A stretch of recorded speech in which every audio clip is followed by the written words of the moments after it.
नमस्कार। सभी दर्शकों का बहुत बहुत स्वागत। आज एक विशेष चर्चा 17 फरवरी सन 2026 में होने वाले कंकण सूर्य ग्रहण की। एक एक शब्द पर ध्यान देना है। और ये कंकण सूर्य ग्रहण 17 फरवरी 2026 को अमावस्या के दिन होगा और भारत में इसकी दिखाई देने की कोई संभावना नहीं है। भारत में अदृश्य है, लेकिन इस ग्रहण का प्रभाव 12 राशियों पर होगा। क्या क्या प्रभाव किस किस राशि पर पड़ सकता है ये तो मैं बताऊंगा, लेकिन आप इस संयोग को समझिए। 64 वर्ष के बाद ये कंडीशन बन रही है कि भौमवार यानी कि मंगलवार की अमावस्या है और उस दिन शतभिषा नक्षत्र का संयोग भी है रात को। बहुत लोगों की शंका है, बहुत लोग आलोचनात्मक दृष्टि से ये ढूंढते हैं इसमें कुछ बुराई मिल जाए, और आप अध्यात्म के अंदर बुराई ढूंढते हो। इस बात की जो आलोचना करता है या कम ज्ञान है, उनके ज्ञान वृद्धि के लिए, उनके नॉलेज को अपडेट करने के लिए बताना चाहूंगा। जब उदया तिथि अमावस्या है तो वो उदया तिथि का प्रभाव अगले दिन जब तक सूर्य उदय नहीं होगा, दूसरी तिथि समाप्त नहीं होगी, तब तक अमावस्या रहेगी। आप यानी कि अमावस्या को भुला नहीं सकते। शतभिषा नक्षत्र और सूर्य यानी कि चंद्रमा और सूर्य जब तक एक राशि पर रहते हैं तो वो अमावस्या ही कहलाती है। ये बात अलग है कि चतुर्दशी और प्रतिपदा को भी सम्मिलित किया जाता है, लेकिन असली अमावस्या का जो संयोग है वो देखो ना आप गंभीरता से। मैंने यहां प्रतीकात्मक रूप से इस चंद्रमा को यहां दर्शाया है, इधर भी है, लेकिन श्रवण के बाद धनिष्ठा, धनिष्ठा से यह टेक ओवर किया है शतभिषा ने। शतभिषा नक्षत्र रहेंगे।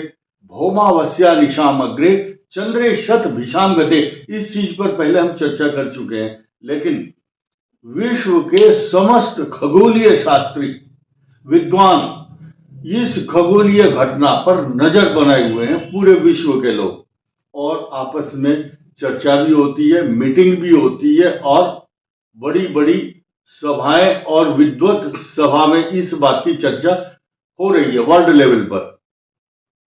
तो आप एक एक चीज को समझिए। राहु, शुक्र, बुध, सूर्य, ये चार के साथ साथ पांचवा संयोग होगा चंद्रमा का। और ये जो 12 राशियां हैं, इन 12 की 12 राशियों को क्या क्या इफेक्ट होगा ये समझने की जरूरत है। इसके लिए उद्देश्य के लिए हम यहां आए हैं, तथा किन किन लोगों को कैसे कैसे प्रिकॉशन लेना है और क्या सावधानी रखनी है, क्या पूजा करनी चाहिए। लेकिन फिलहाल ये समझिए, ये भारत के टाइम के हिसाब से 3:26 पर ग्रहण का आरंभ होगा। भारत में दिखाई नहीं देगा फिर भी।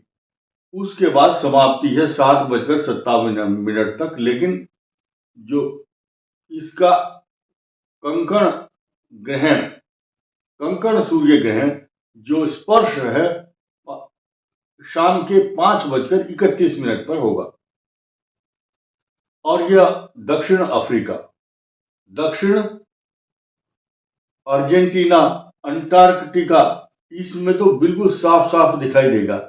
और 64 साल के बाद जब शतभिषा नक्षत्र मंगल और सूर्य के साथ, यानी कि राहु का नक्षत्र राहु के साथ ही चल रहा है, तो ये विमान दुर्घटनाएं, लैंडस्लाइड, भूकंप, तूफान, ओलावृष्टि या युद्ध के हालात, टकराव, जन आंदोलन, यानी कि पब्लिक को कष्ट देता है। ऐसी पोजीशन में जब बृहस्पति 7 और 8 वर्ष के लिए लगातार अतिचारी पोजीशन में हो, फास्ट गोइंग, तो आप देखा होगा तहलका मचा हुआ है कि सोना जो है, बृहस्पति जो है, गोल्ड का प्रतिनिधित्व करता है, सूर्य और बृहस्पति। तो सोने की हालत देख रहे हैं आप कैसे बढ़ रहा है, और सूर्य इस वर्ष का स्वामी है, यानी कि राजा है। सन 2026 का जो राजा है, चाहे न्यूमरोलॉजी से देखो और चाहे आप देखो एस्ट्रोलॉजी से, अब सूर्य राजा है एक तरह से, यानी कि सन 2026 का जो जोड़ है आपस में, वो क्या होगा, वो एक होगा, यानी कि सूर्य हो गया इस हिसाब से। परंतु राजा मंत्री ये भी देखा जाता है संवत के अनुसार, और बृहस्पति राजा होंगे संवत 2083 के, और मंगल मंत्री होंगे। तो ऐसी कंडीशन में जो बृहस्पति है, धर्म का जो ह्रास है या धर्म को जो मोहरा बनाया गया है, इस वर्ष संवत में बहुत बड़े परिवर्तन आएंगे, क्योंकि ये राहु और शतभिषा और सूर्य का जो संयोग है, ये मात्र संयोग नहीं है, ये बहुत बड़ी घटना की सूचना देता है। परंतु सन और संवत के हिसाब से क्या क्या ग्रह इफेक्टेड होंगे, किस किस राशि को करेंगे, ये चर्चा होगी नया संवत जब आएगा मार्च के महीने में, चैत्र नवरात्र से। फिलहाल हम आते हैं इस बात पर कि इन 12 राशियों में क्या क्या इफेक्ट होने वाला है। आप देखिए, नंबर 1, ये राशि कुंभ पूरी तरह से आक्रांत है 5 ग्रहों से, और ये पाप कर्तरी योग में भी है, इधर मंगल और इधर शनि। जब ये पाप कर्तरी योग में हो, तो अब आइए इन राशियों पर चर्चा करते हैं। मेष आमदनी के हिसाब से ठीक है, लेकिन एक इस भाव के कारण, पंचम भाव, बुद्धि, विचार, गुस्सा, संतान, एजुकेशन, ये 5 ग्रह तो यहां इफेक्ट कर ही रहे हैं। छठा यहां, यानी कि सिंह राशि को 6 ग्रह प्रभावित कर रहे हैं, और मेष राशि की बुद्धि में 6 ग्रहों का जो दृष्टि है, ये भी तो ध्यान देना होगा। और ये कोख है आपकी, कोख, कुक्षी, लीवर, किडनी, स्प्लीन, ये पंचम भाव, ये आपकी सोच की शक्ति, आपकी जो सोच है, चिंताएं, चेष्टाएं, किस साइड की डायरेक्शन में जाना है, इसका निर्धारण ये 5 ग्रह प्लस छठा ये करेगा। यहां बृहस्पति की दृष्टि नहीं, यानी कि दिशाहीन नहीं होना है। तो वृषभ राशि की भी कंडीशन लगभग ये है, क्योंकि चतुर्थ भाव सुख के साधन छीन रहा है ये, और माता के लिए कष्ट, और मिथुन के लिए बृहस्पति बचाता है चारों तरफ से, और भाग्य स्थान को ये मजबूत भी कर रहा है। लेकिन भाग्य स्थान आपका पाप कर्तरी योग से पीड़ित है, यानी कि बनता हुआ कार्य बहुत नजदीक पहुंच जाएगा, फिर बाद में निराशा, और ये काम नहीं बना, क्या बात है, बड़ी दुख की बात है। ये बृहस्पति और ये पाप कर्तरी योग इस तरह के झांसे में रखता है मनुष्य को। कर्क का टोटल कुल मिलाकर के, कर्क, सिंह, ये 2 राशि अच्छे परिणाम नहीं दे रही। ये 6 ग्रहों से लिप्त है सिंह, लेकिन 4 नंबर, यानी कि जो कर्क राशि है, यहाँ का अष्टम भाव है, ये पाप कर्तरी योग में ये कर्क के लिए अच्छा नहीं है। ये ग्रहण जो है, तो ग्रहण लग गया है। ये सिंह का कष्ट, और कन्या राशि के सप्तम भाव में जो शनि है, ये कष्टदायक है। पंचम गुस्सा, जिद, विचार शक्ति को छिन्न भिन्न करता है।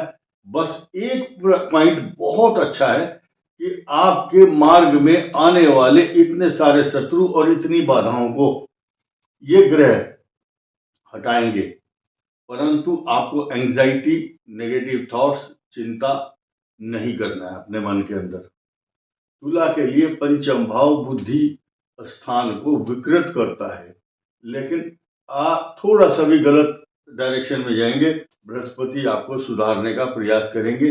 फिर भी अपनी सोच को, अपने मन को, अपने ड्राइवर को,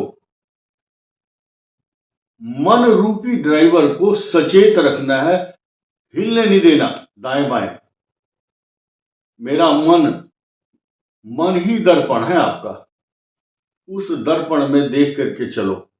वृश्चिक के लिए ये सुख के साधनों को छीनने वाला ये ग्रहण है, इसलिए इन सब का इलाज और उपाय बताऊंगा लास्ट में। वृश्चिक के लिए अच्छा नहीं है। इन धनु के लिए ढैया चल रही है, इसमें कोई शक नहीं है, लेकिन सच्चाई ये है कि आपका जो तीसरा भाव है, भाई बहन पराक्रम और नौकर चाकर, आपके सुख के साधन, यहाँ पाप कर्तरी योग है। इसलिए आपको लगता तो है कि मैं सक्षम हूं, लेकिन इसमें रोड़ा अटकाने वाला ग्रह भी आ चुका है ग्रहण के समय। अब मकर राशि का द्वितीय भाव धन कुटुंब वाणी, it will give you some problem. अपनी भाषा पर नियंत्रण रखें और पेट का रोग रहेगा, इसमें कोई संदेह नहीं है। और कुंभ राशि का सप्तम भाव पीड़ित है। मैरिज लाइफ को बहुत कंट्रोल करना है, बहुत सावधानी से चलना है। कुंभ राशि के ये जो मैदान है, पिच है, यहाँ यही खेल हो रहा है। क्रिकेट का मैदान बना हुआ है, चौके छक्के यही लग रहे। ये 5 ग्रह आपको मिसगाइड कर सकते हैं, इसलिए अपने लक्ष्य का संधान करें। बृहस्पति आपको 80% बचाव करने के लिए तैयार रहेंगे।